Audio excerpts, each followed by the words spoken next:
Hey guys, I figured I'd give you guys a look at basically what I've been doing over the past few weeks. Some of that being too busy to film a video type stuff. First off, I'm going to start with a look at our cider here. Let me just pop the top to vent the air. Alright. And glass is a little dirty. I had some beer in it last night, but it'll be okay. See if I can get this to pour okay.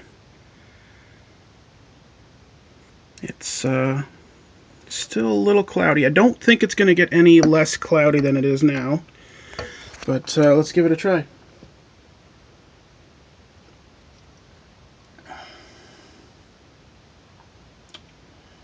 It's not bad. A little flat. This keg wasn't designed for this, but tastes good. And to go along with that, I have a full, not quite full, it's, let me see here. I think it's about here. With apple juice. And I'll give you a quick blip here.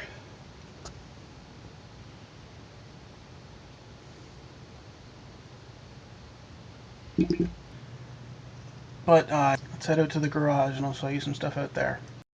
Mine asked me to take a look at his shredder. Wasn't working. You can see it's plugged in there, but it's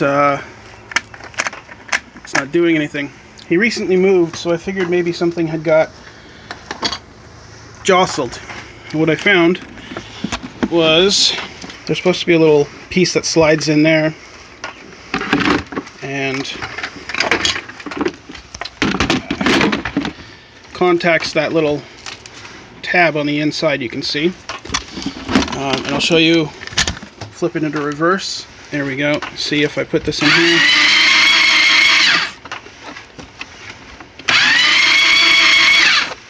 So all I need to do is take this piece of scrap that I cut off of something else, which is actually still quite warm and burning my finger.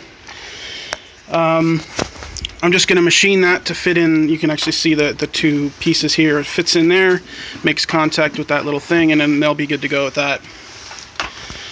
You might have noticed a tumbly sound.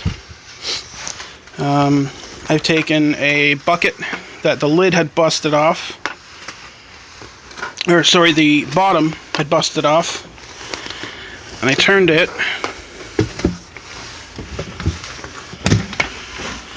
into a finishing tumbler. We're playing around. I don't know how well it'll be, how effective it'll be. It seems to be doing something at the moment, but unless I leave the lid on, it creates this big plume of dust, and it's disgusting, and it gets all over everything. You can see that's the dust. But yeah, it's just a busted bucket I had. Inside, right along this line, there's a piece of plywood, the same plywood as this. Actually, I cut it out of that. And then you can see these 4 bolts are bolting the 2 pieces together to hold them together. And then I've put it on a wheelchair motor, and I've just strapped that temporarily to a piece of pipe, and it's in my vise. This is actually a 24-volt motor. I don't know if it actually says it on that plate anywhere. I don't think it does. And originally, if I can find it down here, there it is. Originally, I was using this computer power supply, laptop power supply, puts out 19 volts, because I figured 24-volt motor, 19 volts, close enough, right? Well, this bucket ended up spinning so fast that it was throwing all of the sand and stuff to the outside walls. And it was just spinning, and there was no sanding going on. So I pulled out my little makeshift power supply, desktop power supply. And I started it with the 12 volts, and that was too high. I moved down to the 5 volts at 23 amps, and that seems to work okay. No, excuse me, I'm at the orange. I'm at 3.3 volts right now. That's the orange wire goes up to there. So it's spinning. Let me actually pop something out of here and I'll give you a look. Right now, got my hand buried in there.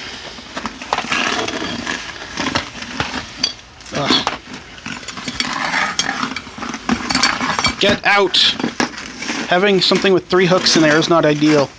I made this quite a while ago with no intention of what I wanted to do with it, no specific purpose.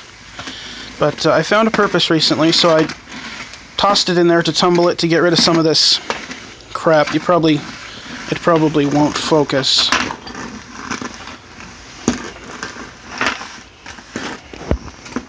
I think that's about as good as it's going to get. You can sort of see the scale on the side here, and not quite as much anymore, but you can see it, but you can't really feel it over here anymore. And then I'll hide this from view mostly, but I've made something here that I'll show you in a new upcoming video, and I'm using it to basically polish the edges and the corners. You can see the swirl marks there. That's from my cutter.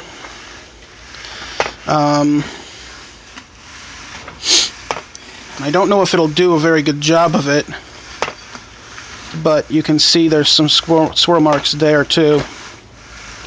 I'm trying to get those out, and hopefully it'll work. And this guy in a video maybe 2 or 3 videos ago, old vacuum cleaner that was never going to work again.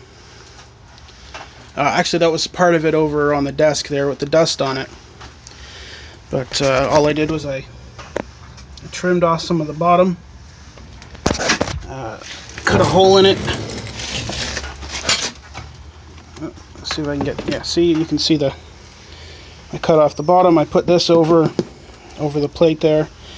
Put a hole in the bottom for the hose, and it acts as a cyclone separator now.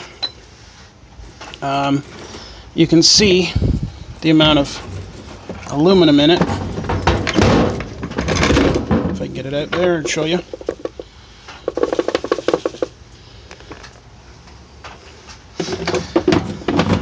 That is, I think I filled this thing up to its maximum, which is about there, 3 times. And I've never emptied this guy, which is what actually powers that. Let's see what's in here. That's what got through the separator. So I'm very happy with that.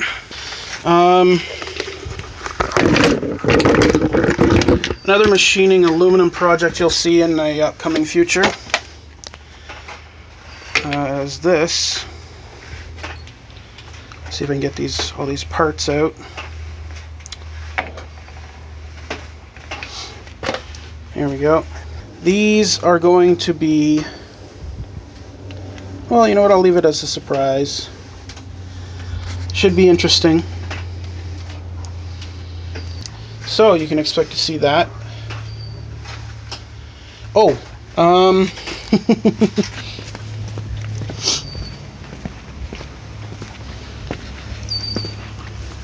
it's the lawnmower I was working on. I eventually did get it to run. I cut both the front and the back lawn. Then I ran into a little snag. It puked all its oil. And then it rained, so that looks like really horrible, horrible stuff. But yeah, all the oil just like spilled out all over the driveway. That's maybe about 20% of what was coming out of it. So it's toast. But I do have another mower which runs okay. So apparently I reached the maximum file size. I didn't know there was one. You guys have yourselves a good day.